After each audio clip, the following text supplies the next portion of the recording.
for joining us on the Trash-Mex Podcast. We're on season 2 now, episode 1. I can't believe we made it this far. That's kind of crazy, right? I know, what the fuck? I was doing the math the other day, and I was like, how the fuck are we in? We've only done 10 official episodes plus 2 interviews, but we haven't been doing this for 12 months. I don't know how the math works on that. Yeah, I don't know either. But hey, we made it this far, and people have been tuning in. So I would just want to say thank you for everybody that's been tuning in. You know, giving us feedback, commenting.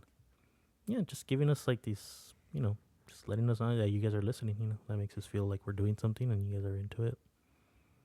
Yeah, well, one of the best feedbacks we got late in the year, it was the Trash-Mex Podcast is A24 meets Food's Gone Wild. And I love that because I don't know which one of us is A24 and the other is Food's Gone Wild, but I'll take that comparison all day. Yeah, shout out to Dan for that. He's funny. What's up, Dan? Yeah,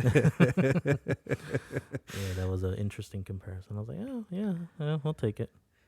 But yeah, you know what? Like you said, we're starting off season 2. This will be the first episode. We had a good run with season 1. I think we touched on a lot of good topics, a lot of cool movies, and hopefully the crowd or the listeners, I should say, liked it. If you haven't yet, tell everyone, rate, give us a what do they call it? Review. Do all that stuff. 5-star, 1-star, doesn't matter, but just spread it out, so we can get a little bit more ears on the show. Yeah, exactly. And then I do be checking on Letterboxd. I've been seeing people adding stuff on their watch list that we covered. So nice. That sounds nice. Or they actually watched it too, which I thought was pretty cool.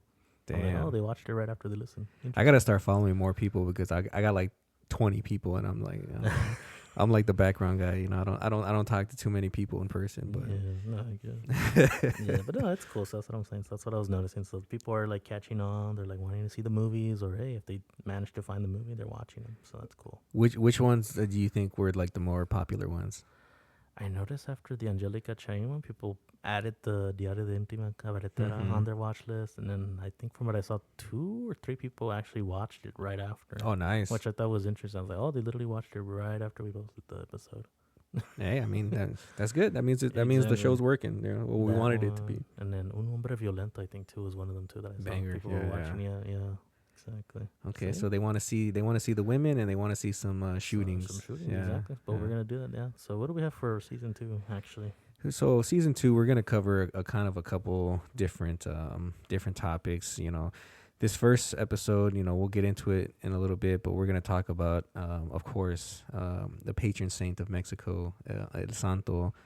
But we had different ideas that I've been kind of throwing around. Is like we might end up doing a slasher episode. That one's gonna be funny because I already have an idea for that, and then Joey's gonna be exposed to some rare slashers.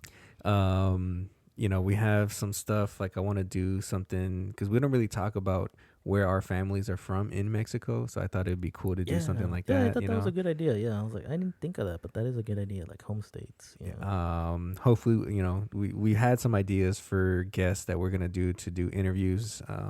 Hopefully that pans out, and we'll try to get more guests on that'll kind of correlate to the themes of the shows every month. And exactly. There's plenty of cool people we have in mind, especially Joey. Joey put down like people that he wants to get, and I think they'll be down.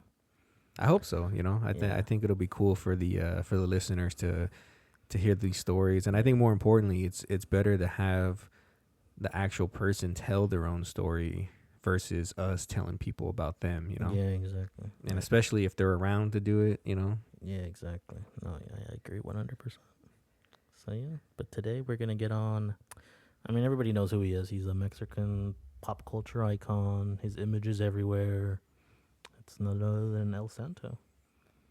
El Santo, one of the faces on the Mount Rushmore of luchadores. I would say he's probably the first one that everyone thinks of. Yeah, exactly. Him, Blue Demon, Mil Máscaras, Huracan Ramirez. I want to say. I was gonna say when you look at the generic Mount Rushmore of luchadores, it's always Santo, Blue Demon, Huracan Ramirez, and Mil Máscaras, and I think you'd be hard pressed to find anybody that would argue against that. Exactly.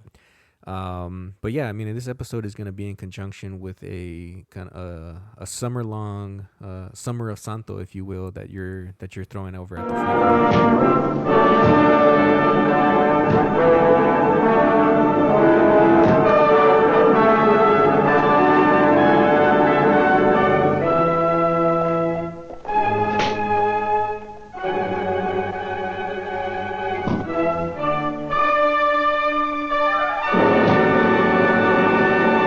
Yeah, so we're gonna do something called Santo Sundays. That was actually a title that Trevor Dillon from the Frida came up with, which I thought was pretty cool. Shout out, Trevor. Yeah, so we're gonna be doing Santo Sundays this summer at the Frida Cinema, only at the Frida Cinema. So don't think it's gonna be like everywhere in the country or in the state. It's gonna be just one spot, Hey, Santa Ana, California. If you want to see a Santo movie this summer, you got to fly into Santana. Yeah, so a lot of people have been asking, like, well, when are you going to show more Santo movies, blah, blah, blah, and I'm like, I'll see when, and hey, now we got the opportunity. And Eight shows. And so you motherfuckers better show up. Yeah, I don't want to hear you guys say, oh, I didn't know you were doing it. It's like, I've only been posting it on Instagram, like, almost every day, or every other day, at least. So how many shows are you actually doing for the summer then? 8 shows. 8 shows. Which I got overwhelmed thinking about the other day. I was like, oh, man, I didn't realize how much that was. But I was like, no. That means you actually got to leave your house 8 times. I know. I don't like leaving the house. If you guys know me personally, you guys know I don't really go out. Not to say that I can or anything. It's just more of like, it's just, I just don't care to go out a lot. Nah, I feel it, man. So whenever I do go out, when you see me in person somewhere, it's a really big surprise. Yeah. If you see me at Los Feliz, you're going to be like, what? How the fuck? This fool told me he was going to come to the New Beverly next month. I'm not going to tell you guys which show he's coming to, but when he told me, I was like, what? Yeah. Oh, yeah, I got tickets for that. Yeah. I was like, oh, yeah, I'm going to go to that. I'm like, you just don't tell me to do that. I'm going. Well, I guess I kind of gave myself away. But if you see me there, then yeah. But yeah, I'll be there at the New Beverly. But anyway, so Santo Sundays at the Frida. So we're going to begin June 15th with Santo contra el cerebro del mal. June 29th, Santo contra los hombres infernales. July 13th, that's the one that I think I need people to put the kids to bed, a little early. Yeah, it's like the one, like the non That's the family friendly. That's the non-family, because they're all family friendly for the most part, but this one's going to be the one for the adults only. So don't bring the kids, don't bring people that are, sensitive to nudity and sex. Or offended very easily. Yeah, because we're going to be showing Los Leprosos y el Sexo, which is Santo contra los Jinetes del Terror, which is the Western that Santo did. But this one has the sex stuff in there that was cut previously or never really shown in America. Well, it was shown in America, but vaguely. Like, it was vaguely marketed, and then the Europe market was the one that was more exposed to it.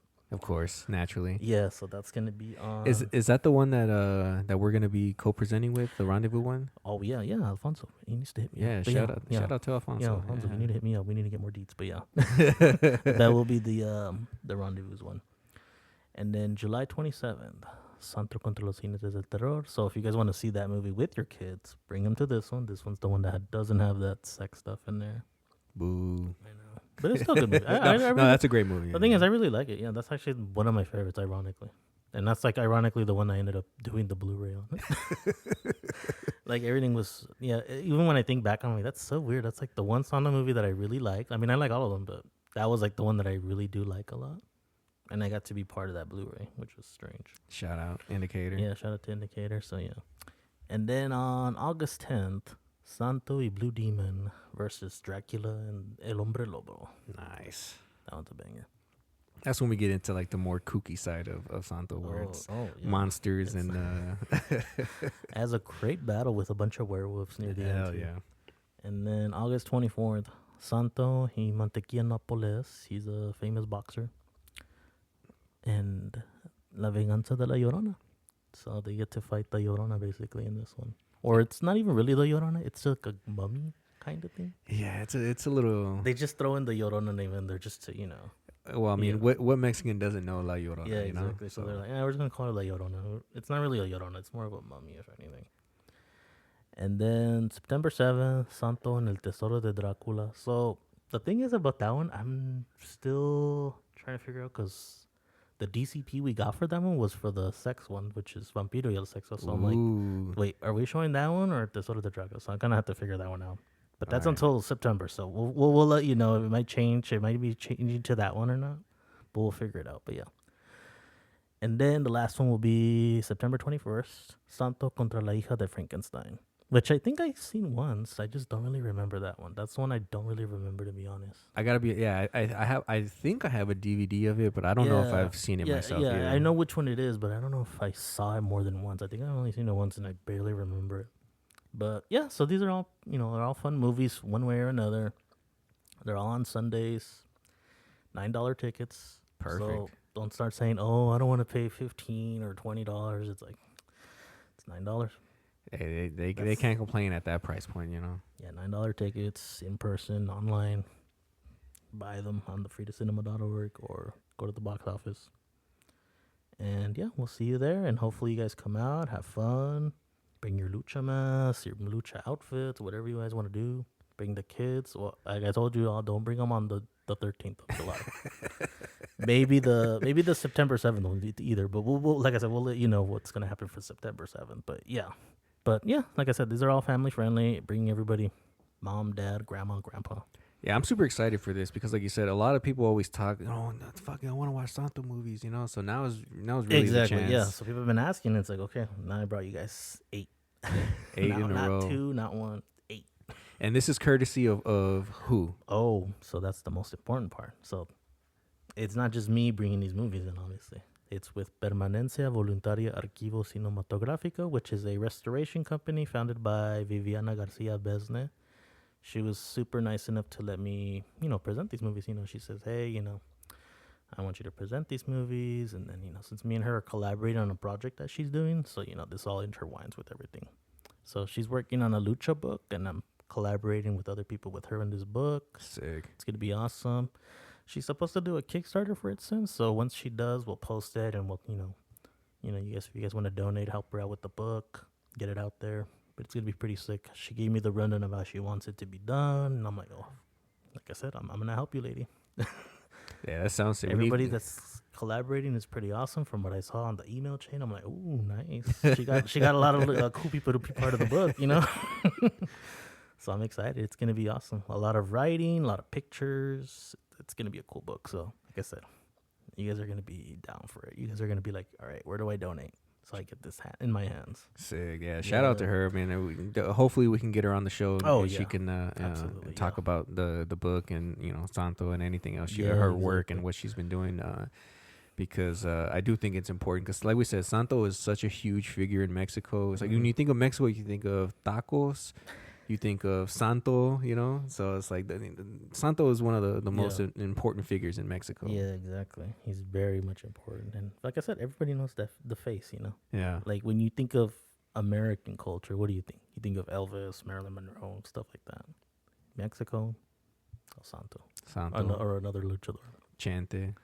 There's there's a couple of huge names in Mexico's history that Roberto Guinart. I'm just joking. Nobody knows who that is. Well, they should, because we did a little episode on him. So if you don't know who he is, go back and listen to I think it was episode 4 or 5. And Bernardo Melendres. Shout out to Bernabe, Everybody in Mexico knows who he is. But for real, yeah. No, but yeah, exactly. But like we said, Santo, everybody knows who he is in America, Europe, Asia. They know who he is. Very iconic character. And like I said, what better way to know more about him or see is come to the Frida on Santo Sundays. Oh, well, you know what? For people that don't know Santo, let's kind of go into a little bit of a history of Santo. Oh, yeah. Break it down. Yeah, so, I mean, like we said, Santo is probably the biggest luchador in Mexico's history. But, there's there is information out there, but, you got to really search for it. He started his career right at the turn, or not the turn, but right after the Mexican Revolution was kind of ended, so it was kind of like a new period in Mexico's history. Yeah. And lucha kind of was becoming a thing, because lucha as a thing is kind of at the century mark. Like it's about 100 years old is really when, how long lucha has been around in Mexico's, history. But Santo himself, he didn't start until the early 30s, I believe, which would have been only a couple years Yeah, after it's the crazy how Mexican long he was Revolution. doing it too. Yeah. Like I didn't realize it until much later. I'm like, wow, he was around for a while, even before the movies and all that. Yeah. Oh, yeah. Yeah. Well, you know, let's kind of go into his history a little bit. He was born Rodolfo Guzman Huerta in Tulancingo, Hidalgo, in September of 1917. So he was born right at the Yeah. like the pinnacle. Or I don't know about if the pinnacle is the right word, but right at the end of the Mexican Revolution. Yeah. And he died in 1984. You know, so pretty long life. Very long. Yeah, very long. And he got his start in Mexico City, which he moved there, you know, out of necessity. His family had to pack up from Hidalgo and go down to Mexico City. And that's really where he got his, his interest and, you know, really started to learn about lucha libre was when he got to Mexico City in the, and I believe that was the late 20s. Yeah. And of course, you know, he had brothers that were luchadores as well. Black Guzman, Jimmy Guzman, you know, they all kind of started at the same time. Mm-hmm. He was the youngest of all of them, though. So, Oh, I don't know that. yeah, he was the well, I guess I don't know if he was the youngest in the family, but he was the youngest youngest of the brothers yeah. that went into lucha Oh, libre. okay. And he started as Rudy Guzman, so Rudy pretty close to his Guzman. real name, Yeah. and without a mask, I believe. I don't think he got his Yeah. mask until a couple years later. When And he played like the villain, right, in the luchas? So he's been that's kind of what I learned semi recently was that he was a rudo when he first there we started, go, which is a yeah. heel for the wrestling fans. That's what a heel is in Mexico. Mhm. Yeah, he started as a rudo, and he really didn't become a técnico, which would be a babyface in American terms. He didn't become a técnico until his movie career started.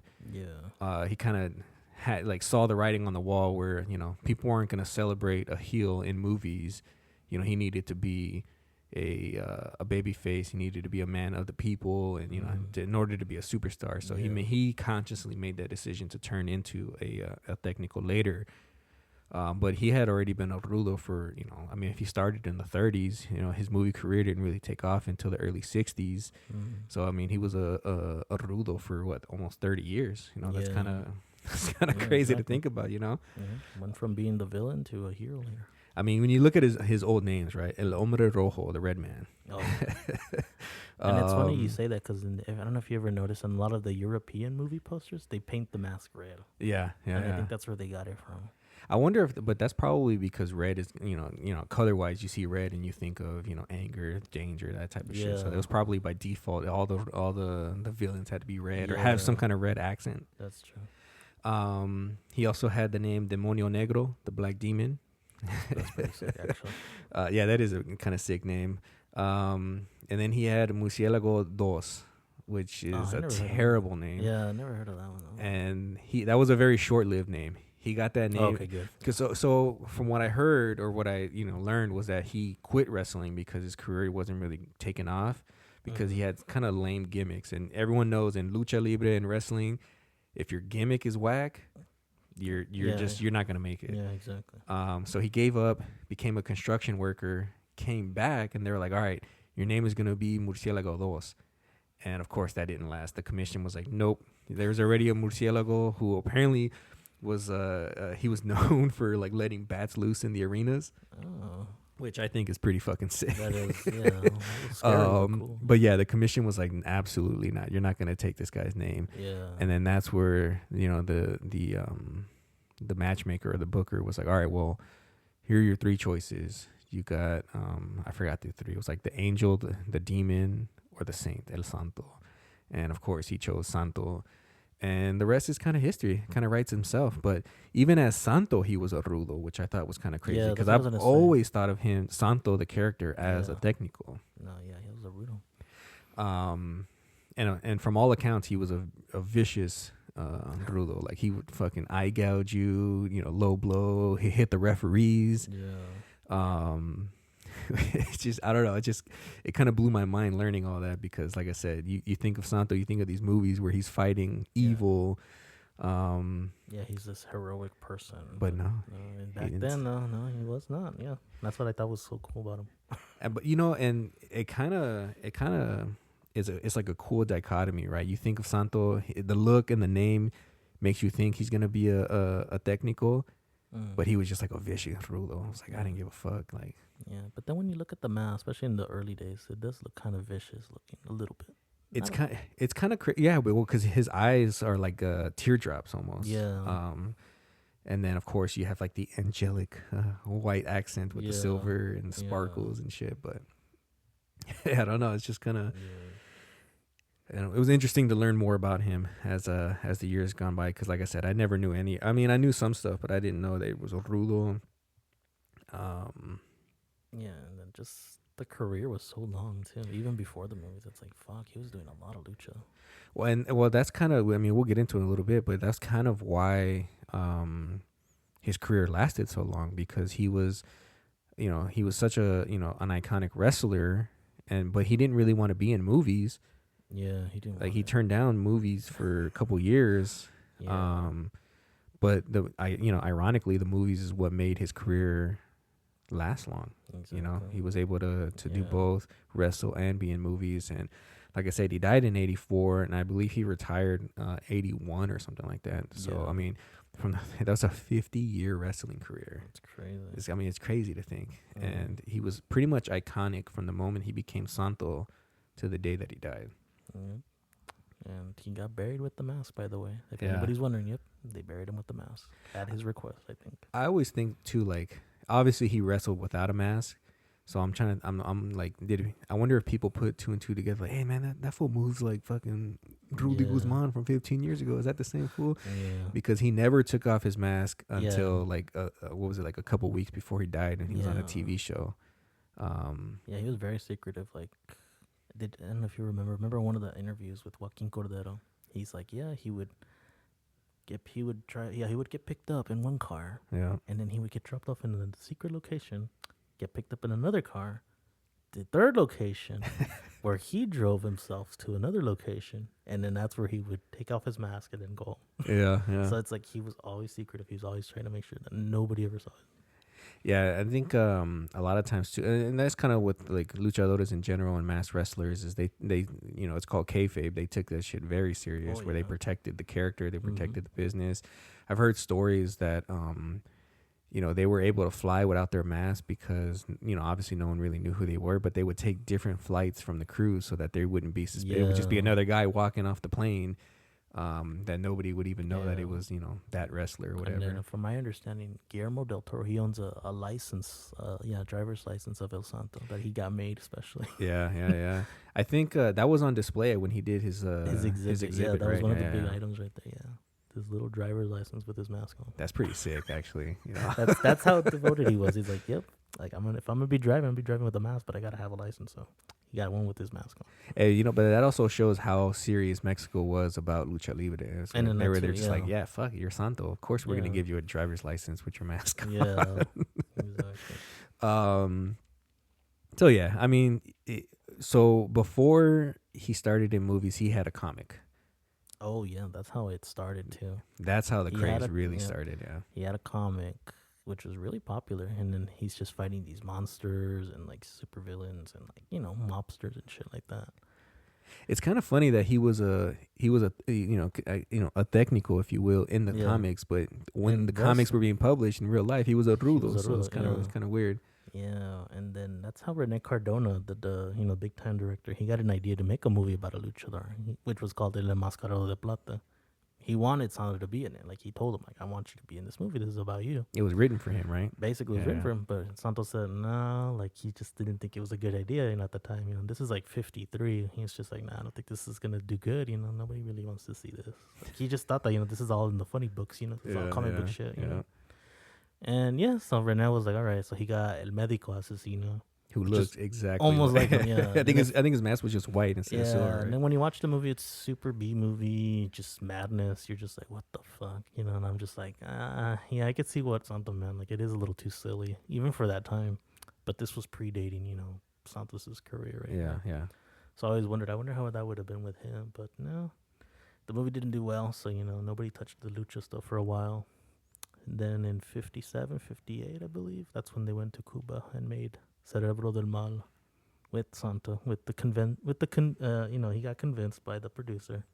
And he also got convinced by Fernando Oces, right? The writer of the movie. The writer of the movie, Fernando Oces, and then the producer, Jorge Garcia Besne, whose granddaughter is Viviana, who's the one that does Permanencia Voluntaria. And gave you the rights to do, yeah. Yep, so it's all connected, And so, I mean, well, for those who don't know, how was he connected in Mexico's cinema history? I mean, he had a career of his own, but he was attached. Yeah, Garcia Besne. He was married to one of the daughters of the Calderon family, which I think her name was Mate. Yeah, Mate. Yeah. He was married to her for a while.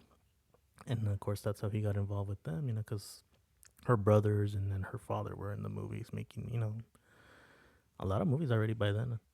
And that's how he learned from them, basically, was through them, through his, in-laws. And so the Calderon family, they were they're kind of a dynasty in Mexico's cinema history. Oh, yeah. I mean, as far as I know, or as far as I learned, was that they kind of were the ones who brought, cinema to Mexico almost, right? Basically, yeah. They're the ones that did it. Like they started building a bunch of movie houses all over Mexico. Yep, they owned the theaters. Supposedly, the patriarch of the family, he's the one who brought sound to Mexico. And that too. Yeah. I don't know if that's 100% factual or not, but that's It sounds like it is. That's from my understanding. From all accounts, that's what it points to. Yeah, very powerful family in the movie business. Besne learned from them, and then the story goes is that around the time before, this Santo movie was made, he was having affairs. Jorge Garcia Besne, he was having affairs, and then he was divorcing from his wife. So he got kind of blacklisted by the Calderons. Like, we don't want you making movies here in Mexico. So Besne got some money, and then him and the crew went to Cuba. That's what the ironic part is. The first Santo movie isn't even made in Mexico. It's made in Havana, Cuba. Pre-revolution days, or during the revolution, that is, Yeah, they would have been producing those as the Cuban Revolution was happening. Yeah, it was happening already, but when you watch the movie, it's so calm still. Normal living. Yeah, there's a very interesting history when it comes to that the production of El Cerebro del Mal, because like you said, they were filming it during the uprising in Cuba. They were filming 2 movies at the same time. That's one thing I left out. Yeah, they weren't filming 1; they were filming 2 movies. I know, fucking crazy. With very little bit of money too, not a lot of money. So whatever money they were using, they were very, scringy. I wonder, do you think they shot them at the same time, or shot one and then shot the other? If my understanding, I think it was right after the other. Yeah, because when I was watching it, it had the feel of. I know I kind of told you about this the other day. It reminded me of how Jess Franco ran his career, where he got money for one movie, but was like, fuck this, I'm going to do 2 or 3 movies at the same time. Because the 2 movies, and we're talking about El Cerebro del Mal and Hombres Infernales, all the characters are the same. I mean, they switch as far as the good guys in one movie are now the bad guys in the next movie. But they even have the same shots. They recycled shots for Hombres Infernales. Same locations. Everything was the same. Yeah. So I mean, it made me think that they shot it probably at the same time, because there was in Hombres Infernales doesn't feel like a complete movie. When you think about it, it doesn't. Yeah. And obviously, I would assume that multiple factors there. They ran out of money, and from my understanding, that was one of the cases. Castro and Guevara finally, finished their uprising and came to power in Cuba. So they were like, "All right, pack this shit up and let's get the fuck out of here." And then, from my understanding, the Cuban production crew, they kept the films from the Besne, because Besne owed the money, but when the revolution stuff was happening, they managed to get them filmed, and then they took it with them back to Mexico in a coffin. They forged a death certificate. They probably said Santo died and fucking. They managed to get the movie saved and everything, because otherwise the movie would have still probably been over there. Yeah, that's kind of crazy to think, because this movie is pretty much non-existent in Cuba, even though it was shot in Cuba and the production team was a Cuban. Behind the cameras, it was a Cuban team. And I think there was only one Cuban actor in Cerebro del Mal. But other than that, there's really no Cuban identity. Yeah, when Viviana went to Cuba for a documentary, when she was visiting the locations there, she was asking like, "Oh, do you guys know who Santo is?" And They're they were like, like, who the fuck they were is like, that? no. They looked at her like, no. And she's right there showing them like a video or a picture, and they're like, no. Well, that's, And I mean, I guess it's part of why, I guess when Castro finally takes over and shit, it's like it's his country now. It's whatever he says goes. I'm sure he was like, yeah, get this fucking luchador shit out of here. Yeah, exactly. Yeah, so yeah, different world, man. But what is the movie about exactly? So, Cerebro del Mal, which is the first one of the Santo Sundays. What's the movie about, Joey? How can you describe it to people? Very, very simply. Yeah. So basically, there's a mad scientist who wants to take over the world, and he kidnaps Santo, who is a good guy technically. Yeah. And he hypnotizes him to be his goon, and kidnaps a bunch of people to rob banks, steal their science secrets, so he can sell it off to different governments and take over the world, basically. Yeah. And, but Santo isn't the only wrestler. That's the funny part. Yeah. So there's another luchador mask. His name is El Incognito. Who is Fernando Oces, who was The writer of the movie. The writer of the movie, and essentially the person who convinced Santo to, watching like the special features on the Blu-ray, of this. Yeah. It was kind of cool that I didn't know that he was a wrestler in his own right. Came over from Spain to Venezuela, landed in Mexico, and then realized, Mexico has this shit on lock. We gotta put this shit in movies. Yeah. And he basically turned his career from a luchador into a movie producer. Yeah. Because he saw the writing on the wall and said, Mexico's gonna eat this shit up. Let's turn this into movies. He was one of the ones that really made it work, Rene Cardona tried, but it didn't work. It's all right. Rene Cardona, we know about him. He did pretty well for himself. Yeah, I always try to tell people, like, actually Rene Cardona started it, but it just wasn't the way people thought it was going to be, or they really weren't ready for it, I think, in other words. But yeah, Fernando Oces for sure did actually manage to make it work. Which is funny because when you watch the movie, there isn't really wrestling in it. Well, yeah, that's kind of one of the topics I want to say, because I think Jorge Garcia Besnet eventually found the structure for lucha movies after these two. Yeah. Like once the 60s came around, he finally figured out the formula. Yeah. But these first two movies, they feel very noirish. Like they don't feel like the lucha movie that the listeners that you guys think you know of. These movies are not it. Yeah. They're very noirish, kind of crime driven. Yeah, with a little bit of sci-fi in the first movie. Yeah, a little bit. Yeah, but it's more of a film noir when you think. And he doesn't wrestle at all in this movie. Matter of fact, he actually has a very minor part. I would even say that Fernando Oces' character in this movie is more relevant to the story than Santo is. Exactly, yeah. Because Santo is in there, but he's hypnotized, and then once he recovers from his hypnotism, he does get to work.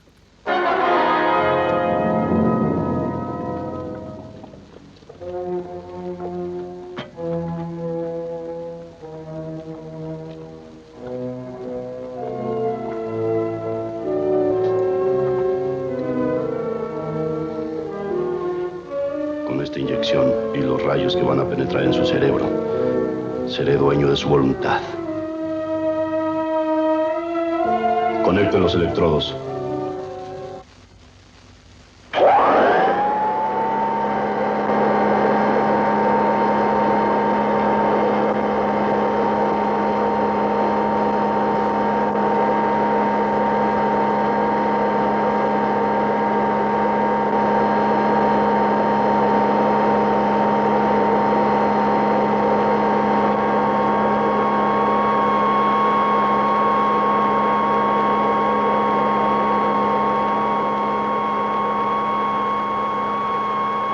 No cabe duda, doctor, que con sus inventos los traeremos en jaque.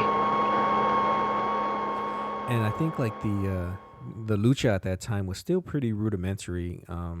I think people like Gori Guerrero, who is part of the Guerrero dynasty in lucha libre. He made up a lot of the flying, high flying moves in lucha. Oh. So those moves didn't really exist yet. So you don't really see any planchas or any of that shit. It's just basically Santos socking fools out and kicking fools. A lot of punching and kicking. Yeah.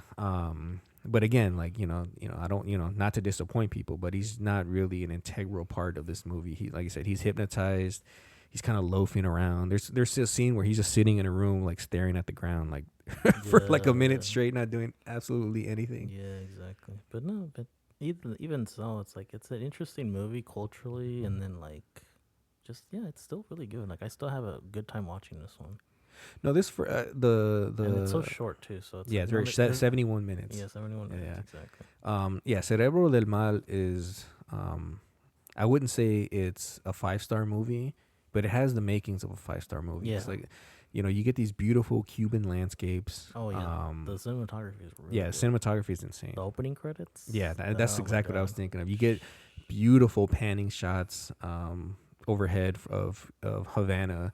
You got these, obviously Cuba's known for having like the 50s cars, even to this day, like they haven't upgraded since the 50s. But you actually see it here. It's like all brand new ass 50s cars and shit. I mean, the buildings are nice. Exactly. Yeah. They show him at the beach. He's at like hotels and restaurants.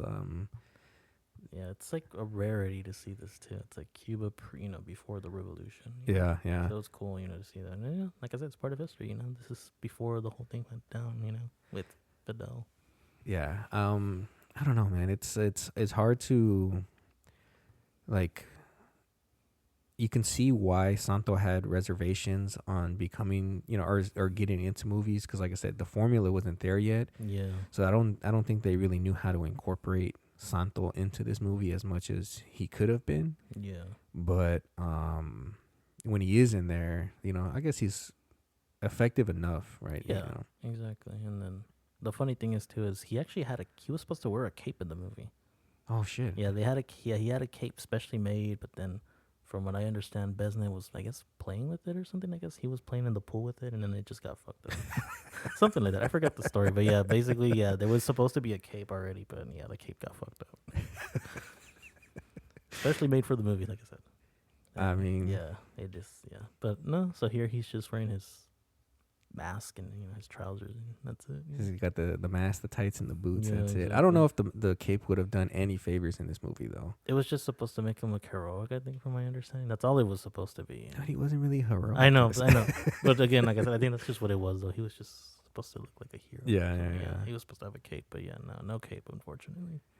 Yeah, and even in Hombres Infernales, like he plays I guess a world detective, I guess, if you want to call it. He's like assisting the guy. Remember, he's playing more of an assistant here too. And there's like a line in there where they're like, he's just a citizen of the world. No one knows who he is. He just helps out everyone. Both movies end like that too. That's what's funny. They both end like that with that same speech. Yeah, same speech, the same end. They leave at the airport. Yeah.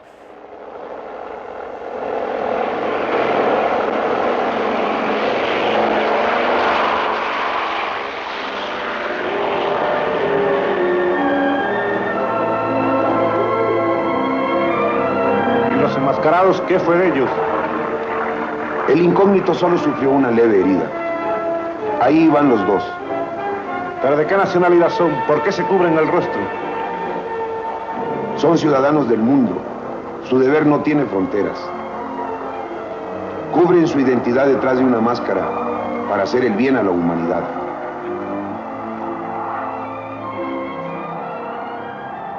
There is like in Hombres Infernales though, there's like he spends more time underwater than he does on land. But there's a really sick shot that it looked like a creature from the Black Lagoon. Oh yeah, he pops out. When he pops out from under the water, it's like a matchbook that's just floating, and he like reaches up and grabs it. Yeah. I guess it turns out that he was passing kikes over to Fernando Oces's character in here, who's not Fernando Oces. There you go, Joaquin Cordero, who was the villain in Cerebro del Mal. Yeah. Isn't that funny? So you see him playing this evil villain with a beard and everything, goatee. The fakest goatee and then you've in ever the second seen. movie, he's this good guy with no facial hair. So that's how you know they always fake the facial hair on these characters. Yeah, I mean, you could tell most of the time. Yeah, that's true. Yeah, but there's like I don't know. It just feels weird to watch a Santo movie that doesn't feel what you expect. Right? Exactly. Yeah. I know what you're saying exactly. Like when I first saw these, I was like, "Oh, this is so different." But it was interesting. Like I was still intrigued by them, especially the Cerebro del Mal. Cerebro del Mal was probably the most intriguing one out of the two, and I'm just like, "Wow, this is really interesting." And I'm like, Cuba? But why Cuba? That's when I learned later on, of course, why. But 'Cause it was even more interesting. I was like, oh, and this is not even in Mexico, it was in Cuba. Yeah, but like, why Cuba though? Because he could have gone to the U.S. to film it, or even go to South America to film it. But I wonder why he chose Cuba for this. Yeah, I don't know, but I'd imagine just because it's a familiar spot, and then vacation. A lot of people used to go vacation over there a lot, so I think that's probably another reason too. When that's kind of when you think about The Godfather too. It's like they're all over there. 'Cause it's so cheap over there to live and everything, even in that time. It's like that's probably what it was too. They can get away with whatever too. Yeah, because there's like a. I wonder if they stole shots too. I feel like they must have stolen shots in this movie.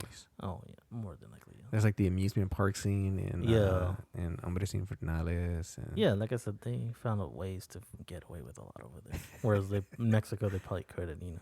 Whether Besna had permission or not.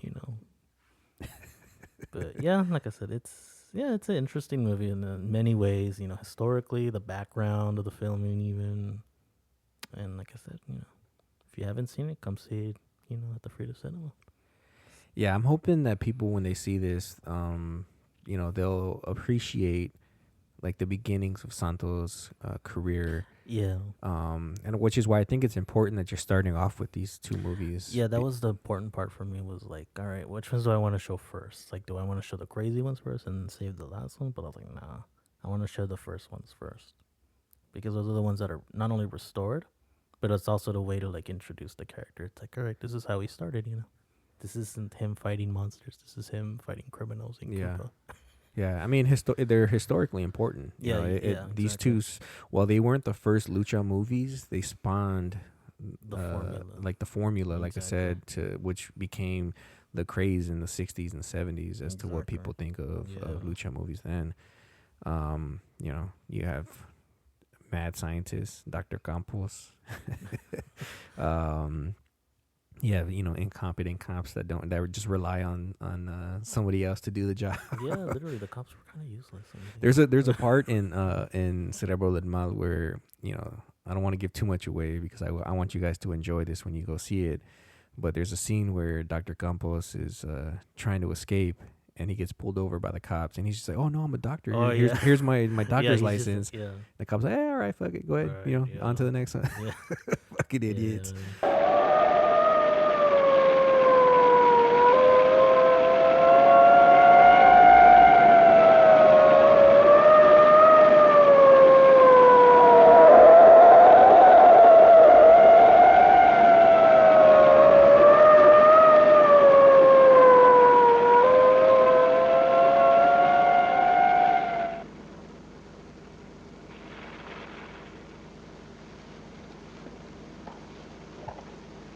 ¿Qué pasa? ¿Por qué corre tanto?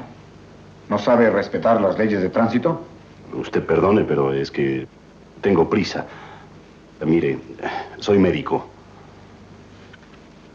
Por esta vez pasa, pero para la próxima tenga más cuidado. Muchas gracias. But yeah, so I mean, there's a lot of scenes like that. It's fun, but not in the way you expect it. Come enjoy the restoration. Yeah, it's gonna be different for sure, especially if you haven't seen it. But it's cool, and then if you're a fan of film noirs, you're gonna like it. A lot of cool shots like that, especially the opening scene when they're fighting Santo. That's probably my favorite scene. Oh yeah, when he's getting like chased through the alleyway, right? He's getting through the alleyway, and then like the shots. Remember they showed the shots of like the brass knucks, the knife, the chain. Yeah, and the chain. Like really cool shots like that. And then Santo's fighting them all up. I wondered, I guess I didn't really look it up, but was that really, because Santo has like very minimal lines in this movie? Was that his actual voice, do you think? Good question. I don't know if it was. Because it sounds, he sounds different than... From my understanding is like, even like in the other ones, it was never his real voice. Oh, really? Yeah, in the other movies, it's never his voice. They didn't want to give it away. Huh? Someone's like, hey, that's not fucking... Yeah, it was never his voice in the other movies. I know. And this one, I don't really know. It probably wasn't either. Yeah, okay, that makes sense. But I know in the other ones, it was never his voice at all. When you hear him talking in those movies, no, that was not him. Damn. My mind is just blown. You never heard him. Yeah, you never really heard him talk in those movies. Well, that's a shame. I mean, better. I guess it's better that than the American versions where they were calling him Samson. Samson. Oh yeah. In the imports, yeah. Yeah, those versions are terrible. Don't watch the Samson. the screenings that are they gonna be the Spanish dubs? No, yeah, they're gonna be in Spanish and then with English subtitles. So if you're not really Spanish friendly, you got English subtitles. So That's no the way to watch it, man. No excuses. I don't want to hear people like, "Oh, is that subtitles?" It's like, yes, it does. Well, You'll be able to understand.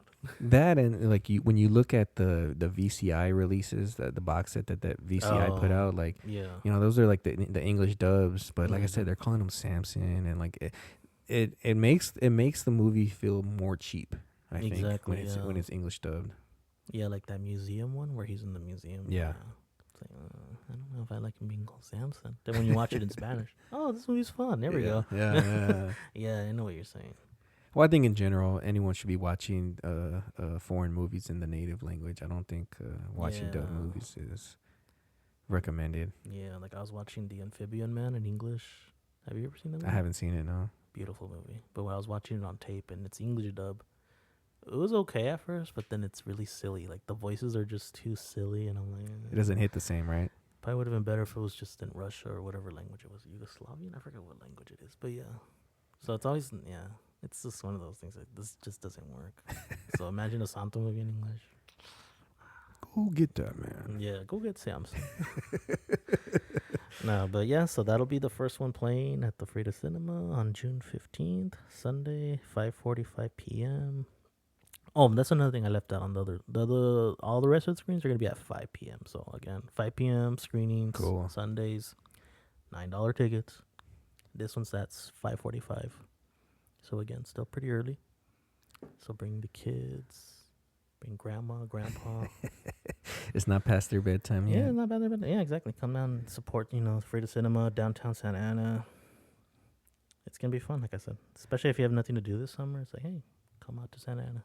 See some Santo movies. One thing I did want to talk about actually, was so when this movie, this movie was released 3 years after it was shot, right? Yeah. It was they shot in 58, released in 61. Mm-hmm. But I think, originally this wasn't called Santo Contra. Yeah, they had different titles. Yeah, do you remember what the? I don't remember I don't remember the titles exactly. But they were different though. They were under different names. And I almost feel like, obviously by the time 61 comes out, Santo was already like a household name, but I think at that point they were just like, they knew it was a mistake not to release this as Santo Contra, Hombre. Yeah, if I recall, he didn't even have his name. Yeah, there we go. He didn't have his name, so they put his name on there. With a sick ass poster and then the poster, shooting which is in my room, by the way. I actually have the poster right. I think you posted it before, haven't you? Yeah. If you haven't, you'll look at my Instagram. And Joey, if you want to see it, it's in the room. No, I've definitely seen it. Yeah, it's there. It's up there. But yeah, he's holding the gun, and then there's Dr. Campos. It looks green. Yeah. He's right there. So yeah, they have to change the title, of course, and then give a fucking big time selling poster with great art on it. Yeah, the poster art's. I think the Blu-ray comes with a replica. It comes with a replica lobby card. Yeah. Well, the Enter Santo from Indicator. So yeah, and then if you want the movies on Blu-ray, get them from Indicator.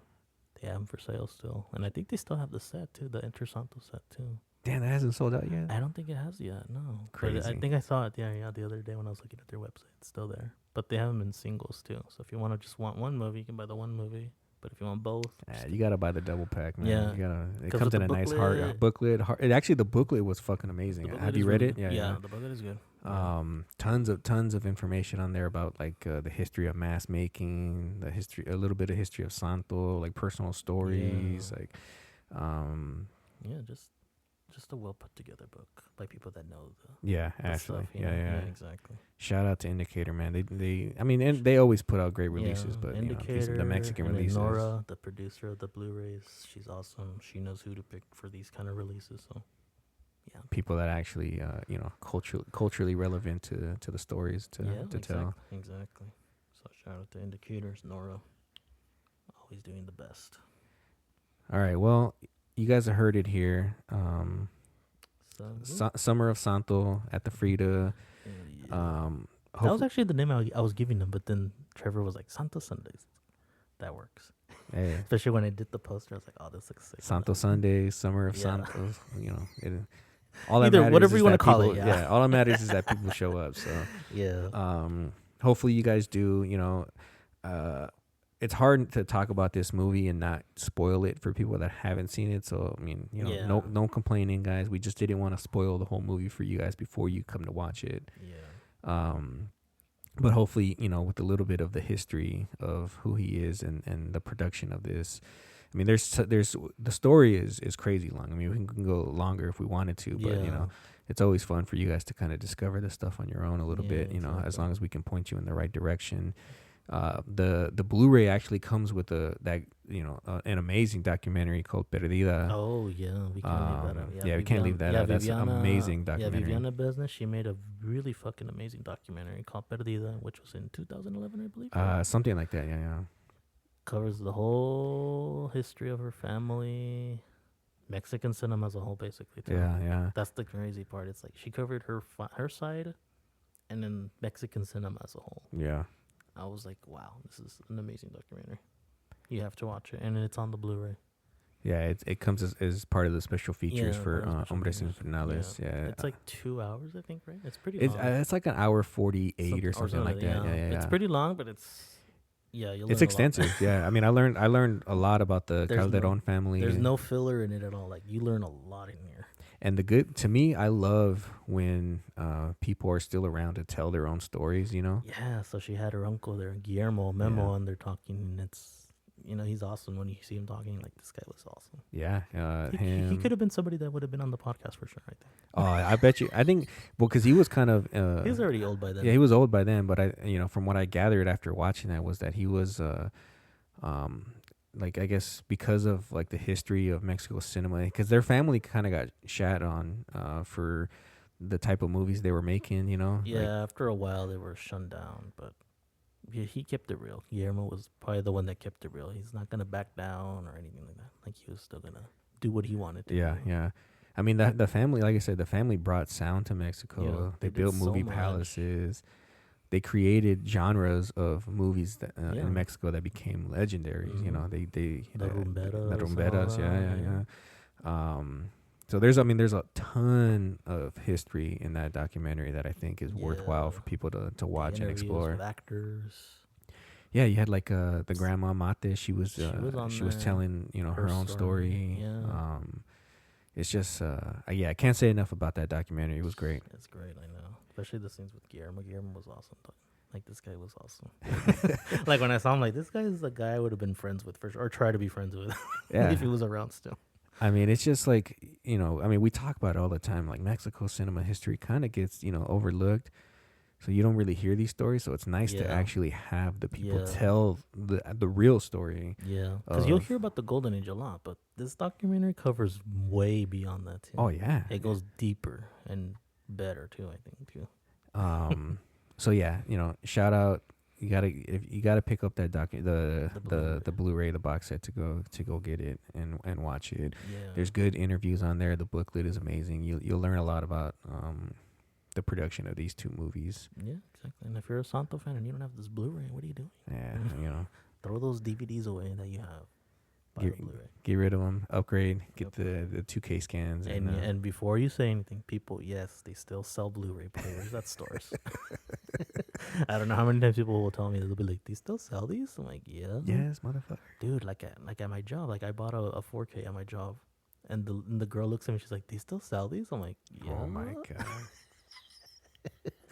I'm like, and then she's like, "It's a DVD player?" I'm like, "No, it's a 4K." And she looks at me, she's like, "What is?" She has that?" no Yeah, idea She has what no idea 4K what the is. fuck is that. And I was like, "Ah, never mind." Mhm. But yeah, so no excuses. Buy the Blu-ray. Buy a Blu-ray player if you don't have one. Yeah, well, if you don't have a Blu-ray player at this point in your life, what are you doing? I'm telling you, bro. Some people think they don't exist. Apparently, well, they're missing out. They're obviously not Yeah. listening. They're not watching. They're not showing up to Yeah. the Frida to watch this stuff. So we don't care about them. Yeah, exactly. So yeah, come through June 15th, Frida Cinema, buy the Blu-ray from Indicator, and of course, stay on listening to the Trash-Mex Podcast. Yeah, The please one rate, and review us. I always tell people the one and only podcast that covers Mexican genre cinema. There's other podcasts that cover Latin American horror, whatever genre stuff, but we're keeping it here real, Mexico. We're giving you all the good stuff. the obscure stuff even. This is the one podcast, guys. Yeah, season 2. You know, if you guys enjoyed season 1, season 2 is gonna be it's gonna be better. You know, I think we've kind of figured out how we wanted to move forward as far as themes and guests and stuff. So, you know, stay with us. Tell everybody, rate, review, subscribe, all that stuff. Repost everything. We're on Spotify, Apple Podcasts, Amazon Music, YouTube. Yeah, I mean, all of them. Wherever the hell you listen to podcasts, it's on there. Podbean.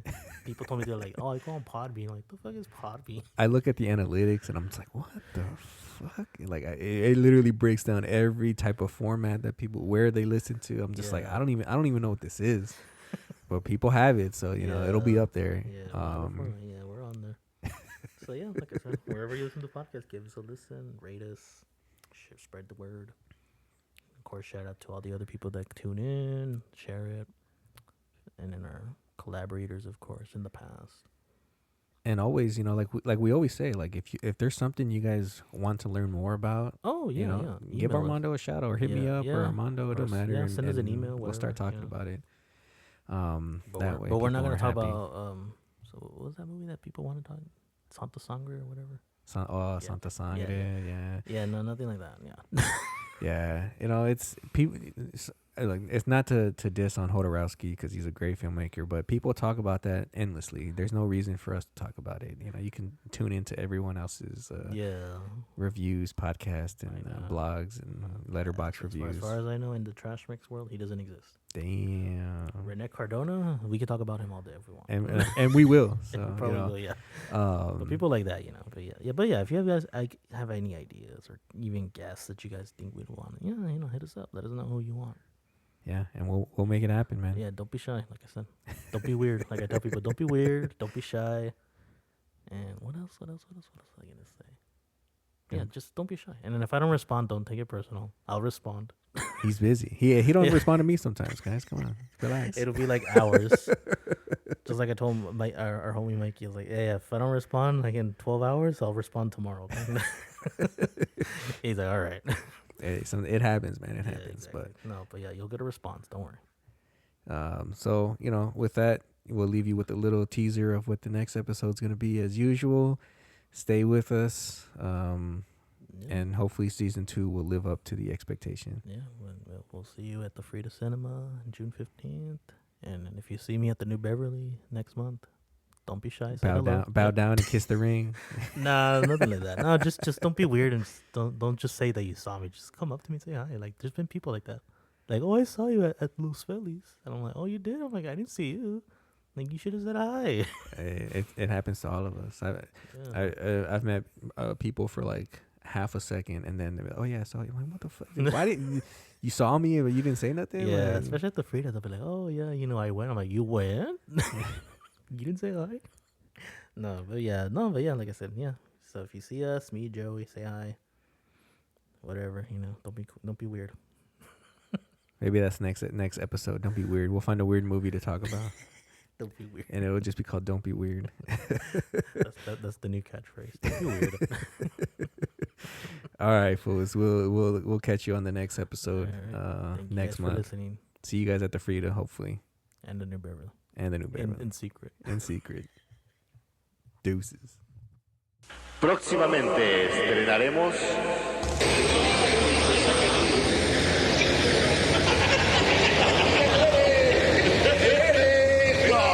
Hombre, es un peliculón. Las tortugas ninja, además, qué nombre. Además, ¿sabes qué? Lo que me encantó de la película, cómo utilizan las artes marciales. O sea, yo desde muy chamaco le pego a la onda. ¿Sí? Yo también. Pues digo, pues puedo formar un grupo. ¿Nosotros de tortugas? Claro. Pero pues ni de jamón ni queso, hijo. Pero ¿qué tal de caguamas? Oye, buena onda. ¿Está? De caguamas, las caguamas ninjas. ¡Yeah!